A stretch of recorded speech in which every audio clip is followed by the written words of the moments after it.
ஆண்டவராகிய இயேசு கிறிஸ்துவின் விலையேறப்பட்ட பரிசுத்தமுள்ள நாமத்தில் அன்பின் வாழ்த்துக்கள். இந்த காலையில் உங்களை சந்திப்பதில் மகிழ்ச்சி இருக்கிறது. நாளை உங்களுக்கு ஆசீர்வாதமாய் மாறுவதாக. உத்தமமாய் நடக்க, ஞானமாய் நடக்க கர்த்தர் உங்களுக்கு கிருபை தருவாராக.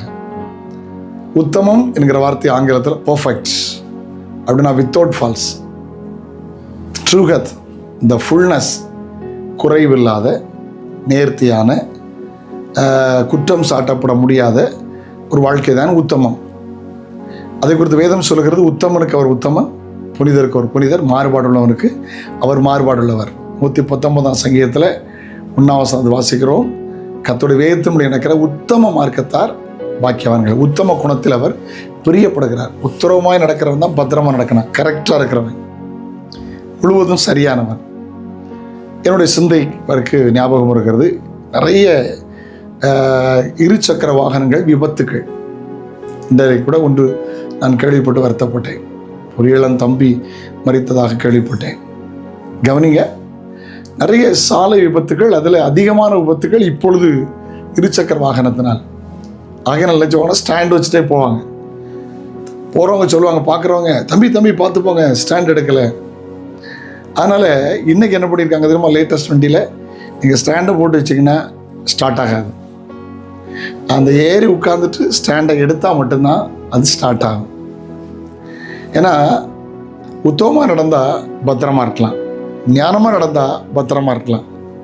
அதனால் இவங்க கீழ்ப்படிய மாட்டாங்கன்னு சொல்லி ஸ்டாண்டை, நான் கூட ஒரு வண்டி வச்சுருக்கேன், 2 வீலர். அந்த 2 வீலரில் அந்த ஸ்டாண்டை தட்டி விட்டால் தான் அது லேண்ட் பண்ணுற பொசிஷனில் இருந்தால் வண்டி ஸ்டார்ட் ஆகாது. ஆமேன். பாருங்கள், கரெக்டாக இருந்தால் தான் விபத்து வராது என்பதில் கம்பெனிக்காரங்க இப்போ தெளிவாக செய்யிட்டாங்க. உத்தமமாக நடக்கணும், எதை செய்தாலும் பர்ஃபெக்டாக உத்தமமாக நடங்க. உங்கள் வாழ்க்கையில் நீங்கள் பத்திரமா இருப்பீங்க. அந்த கிருபைகளை இயேசப்பா உங்களுக்கு தருவாராக. வாசிக்கலாமா தேவனுடைய வார்த்தையை? நீதிபதிகள் 10:9. ஆமென். உத்தமமாய் நடக்கிறவன் பத்திரமாய் நடக்கிறான். உத்தமமாய் நடக்கிறவன் பத்திரமாய் நடக்கிறான். கோடான வழிகளில் நடக்கிறவனோ ஆமென் கண்டுபிடிக்கப்படுவான். உத்தமமாக நடக்க ஆண்டவர் கிருபை தருவாங்க. திறமையினால, பணத்தினால, அறிவினால உத்தமமாக வாழ முடியாது.